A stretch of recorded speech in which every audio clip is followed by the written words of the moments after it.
माता शैलसुता से पत्नी वसुधा श्रृंगार हारावली स्वर्गारोहण भजयन्ति भवतीं भागीरथी प्रार्थये त्वत्तीरे वसतस्त्वदम्बुपिबतस्त्वद्वीचिषु प्रेङ्खतस् त्वन्नाम स्मरत त्वदर्पितदृशा श्यान्मे शरीरव्यय पापापहारि दुरितारि तरंगधारी शैलाप्रचारि गिरिराज गुहा विदारी झंकारकारी हरिपाद रजोपहारी गंगा पुनातु सततम शुभकारी वारी।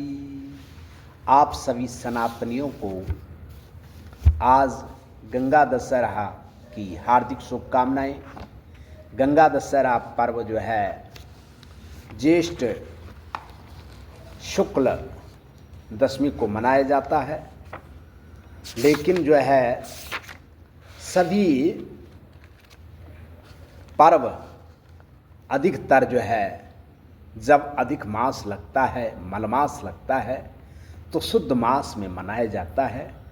लेकिन एक गंगा दशहरा है जो अधिक मास में मनाया जाता है। श्रृंगी ऋषि क्या कह रहे हैं, ब्रह्म पुराण में क्या वर्णन है, इसके बारे में ये आप लोग जाने, क्योंकि जो है हमारा ध्येय होता है कोई भी प्रमाण दे शास्त्रों से दे और विद्वानों से जाने, मनमानी न करे। मनमानी करने से जो है फल अच्छा नहीं मिलता है, और जो शास्त्रानुकूल किया जाए कार्य वही श्रेष्ठ है। क्योंकि जो है ऋषि श्रृंगी ने 7 शब्दों में लिखा है कि अधिक मास में ही गंगा दशहरा मनाना चाहिए। और ऋषि श्रृंगी कोई साधारण ऋषि नहीं है, वो ऋषि है जिन्होंने भगवान राम को अवतरित करने का मार्ग बनाया, अर्थात पुत्रेष्ठ यज्ञ राजा दशरथ जी के यहाँ किया और तब भगवान आए। वशिष्ठ ऋषि भी ऋषि श्रृंगी को बुलाते हैं कि पुत्रेष्ठ यज्ञ के लिए श्रेष्ठ है तो श्रृंगी ऋषि है। जो गुण से युक्त होता उसकी पूजा हर जगह होती है, और जिस व्यक्ति के पास ज्ञान है विधि का या शास्त्रों का, उसे हर जगह बुलाया जाता है। और ऐसे ही ऋषि श्रृंगी भी है जिनको स्वयं वशिष्ठ जी बुलाते हैं अपने यजमान के हित करने के लिए। समर्थवान वशिष्ठ ऋषि और ऋषि श्रृंगी को बुला रहे हैं, तो क्या ऋषि श्रृंगी कोई छोटे नहीं है। और वो ऋषि श्रृंगी बता रहे हैं इस निर्णय को कि क्या है गंगा दशहरा का महत्व, जो अधिक मास में ही मनाए। पहले ब्रह्म पुराण में क्या लिखा है, ज्येष्ठ मासे शीते पक्षे दशमी हस्त संयुता हरते 10 पापानि तस्मा दशहरा स्मृता। योगाधिक्य फलाधिक्य, योग 10 योग में से जितने योग अधिक हो उतना फल मिलता है। इससे इस योग से जितने योग की अधिकता रहे उतना फल अधिक होता है। और ज्येष्ठ अधिक मास होने की स्थिति में उसी अधिक मास में यह पर्व मनाया जाता है, शुद्ध में क्यों नहीं। तो ऋषि श्रृंगी क्या कह रहे हैं, ज्येष्ठे मलमासे शीते तत्रैव दशहरा कार्य न तो शुद्धे दशहरा सुनोत्कर्ष चतुर्ष्वपि युगादिषु। हिमाद्री में क्या कह रहे हैं, हिमाद्री नाम का ग्रंथ है, उसमें क्या कह रहे हैं ऋषि श्रृंगी। शास्त्रानुसार ज्येष्ठ अधिक मास में गंगा स्नान पूजन आदि करना शुद्ध ज्येष्ठ की अपेक्षा अधिक फल प्रदायक होता है, और इस वर्ष भी आज 25 मई को सोमवार को अधिक ज्येष्ठ शुक्ल पक्ष की 10वीं तिथि के दिन ही श्री गंगा दशहरा विशेष करके हरिद्वार में पर्व आयोजित होगा और अलग अलग तट पे भी होगा। इस दिन प्रातः 9:07 के बाद कन्या राशि में चंद्रमा और वृष राशि में सूर्य जो है इस महत्व को प्रदान करता है, और वृष में सूर्य न हो तो उस अनुसार वो गंगा दशहरा नहीं मनाया जा सकता है। इसीलिए अधिक मास में मनाया जाएगा, क्योंकि वृष में सूर्य होना अनिवार्य है। और जब ज्येष्ठ में अधिक मास लगता है तो अगले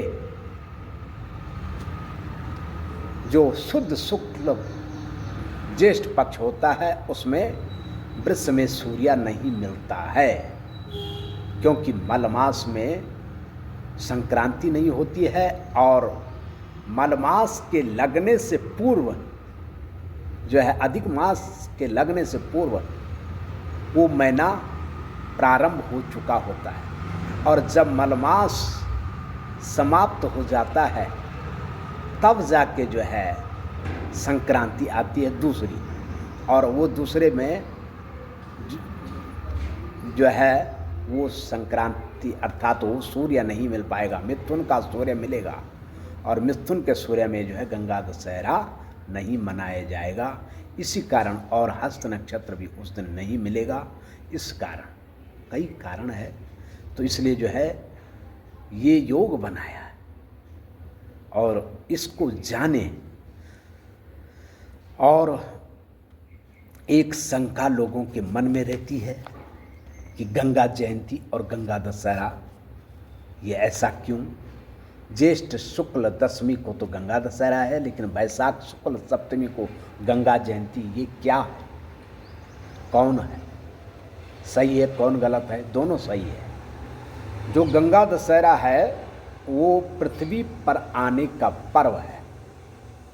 जब स्वर्ग से भगवान शंकर की जटाओं में प्रथम बार अवतरित हुई थी, तब जाके जो है गंगा दशहरा मनाया जाता है। और गंगा जयंती जाह्नवी ऋषि ने जब गंगा माँ को पान कर दिया था, तब जाके जाह्नवी ऋषि ने अपनी जानू से निकाल करके और गंगा का अवतरण पुनः हुआ था, तब उसको गंगा जयंती कहते हैं। तो इन बातों को जाने और भ्रम में न रहे। तो आज के दिन जो कोई भी व्यक्ति गंगा स्नान करे तो सबसे बड़ा महत्व। जो अगर गंगा के तट पर न जा पाए तो अपने घर में कोई जल ला करके उसमें गंगा का स्मरण करे, और गंगा का स्मरण करके स्नान करे तो गंगा स्नान का फल मिल जाता है।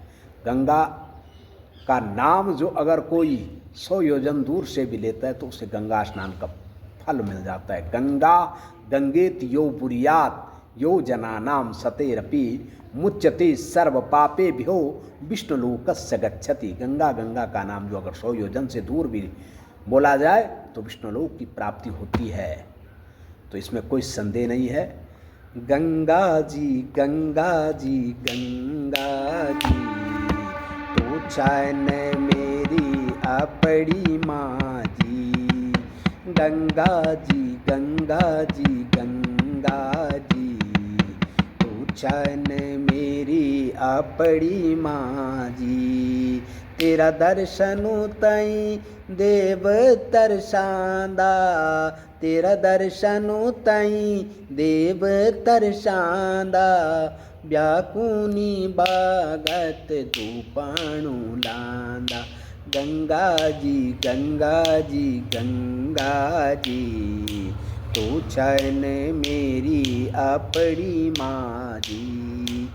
ढाली देवदारू की हवा लांदा, ढाली देवदारू की हवा लांदा, तू चैन मेरी अपनी माँ जी। ये भजन बहुत सुंदर है, लेकिन याद नहीं है। जिस व्यक्ति को ये भजन याद होगा वो ज़रूर लिख करके देना। जय श्री राम।